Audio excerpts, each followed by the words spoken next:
Hello everyone, welcome back to my channel Crack at UPPCS. In this channel, we study for ROARO examination and for UPPCS examination. In this video, we are going to study Finance Commission. It will be third lecture of Indian polity. But before we move forward with the video, please do like the video, share it with your friend and subscribe to the channel.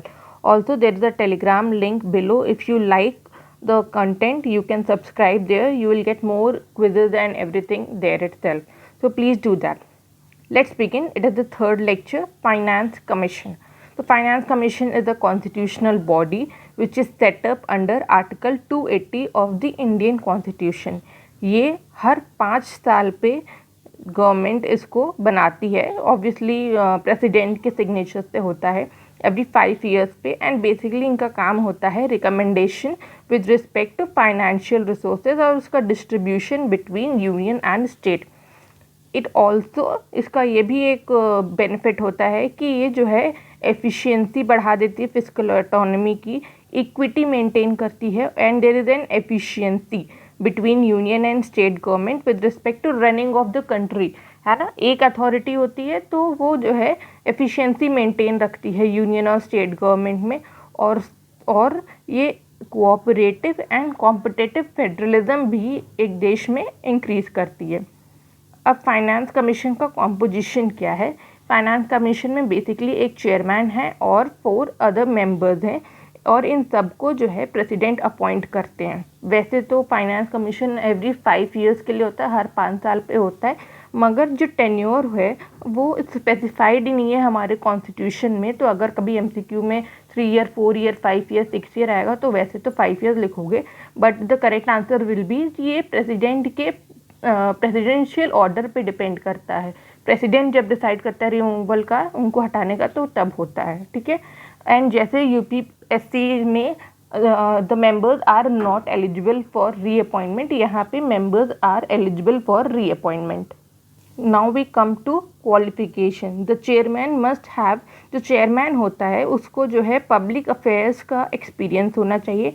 And जो बाकी के 4 members होते हैं they must have to fulfil certain criteria. वो criteria क्या है members के लिए?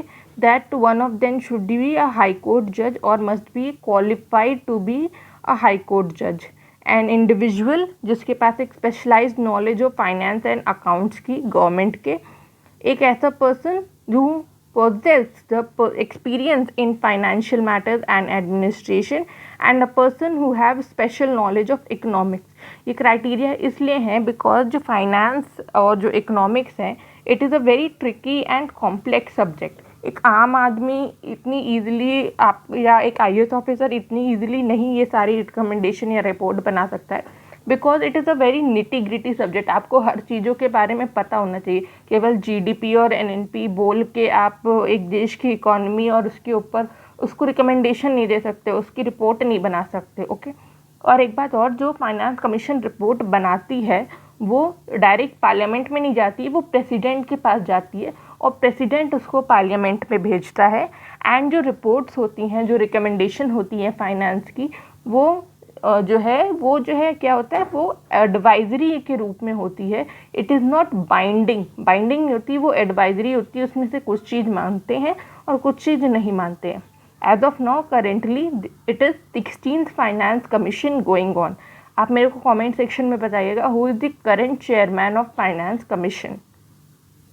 Now we come to removal of finance commission chairman and its members. तो इसमें 3 कंडीशन है. पहला है कि ही बिकम्स और he is found of unsound mind, यानी कि वो जो है लीगली अनसाउंड हो गया है. He is involve in a while act. While act मतलब कि ही इज़ डूइंग समथिंग जो कि कॉन्स्टिट्यूशन के अगेंस्ट हो.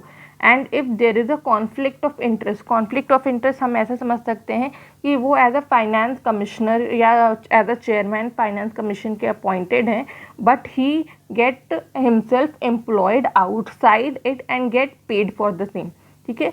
दूसरा कोई एम्प्लॉयमेंट भी वो ले लेते हैं फाइनेंस कमीशन के बाहर एंड उसके लिए उनको पेमेंट मिल रही हो. ठीक है. तो वो कॉन्फ्लिक्ट ऑफ इंटरेस्ट है. ऐसे में इन मेंबर्स को रिमूव किया जा सकता है. Now the main thing is function, जिसमें से क्वेश्चंस बनते हैं बेसिकली.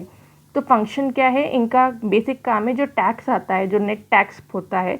नेट टैक्स क्या होता है, जो ओवरऑल टैक्स आता है उसमें से जो रिडक्शन के बाद जो अमाउंट बचता है उसको हम नेट टैक्स बोलते हैं। तो जो नेट टैक्स होता है उसको डिस्ट्रीब्यूट और एलोकेट करने का काम होता है बिटवीन सेंटर एंड स्टेट में, ठीक है। ये पहला फंक्शन होता है। दूसरा होता है कि जो ग्रांट इन एड होता है, ग्रांट इन एड मतलब क्या होता है, जो पैसे होते हैं, जो सेंटर के पास पैसे होते हैं वो एज अ ग्रांट स्टेट को दिया जाता है। तो वो किस प्रिंसिपल पे या किस परसेंटेज में अमाउंट ये डिवाइड होगा और किसको कितना जाएगा कंसोलिडेटेड फंड ऑफ इंडिया से, ये डिसाइड करते हैं फाइनेंस कमीशन, ठीक है।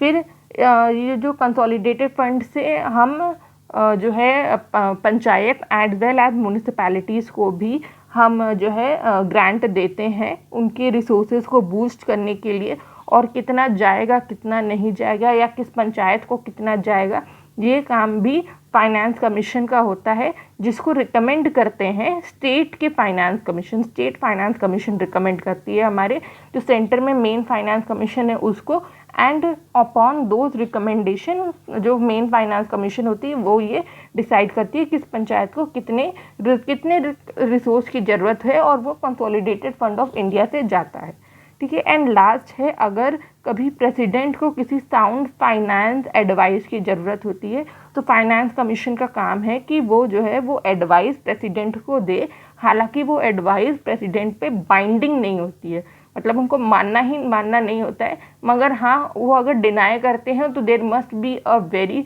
Solid reason behind denying that recommendation और एडवाइस, ओके। तो आई होप आपको ये वीडियो अच्छा लगा हो, and if you like the video, please do share it with your friend. Please do like the channel and subscribe to the same. Thank you so much.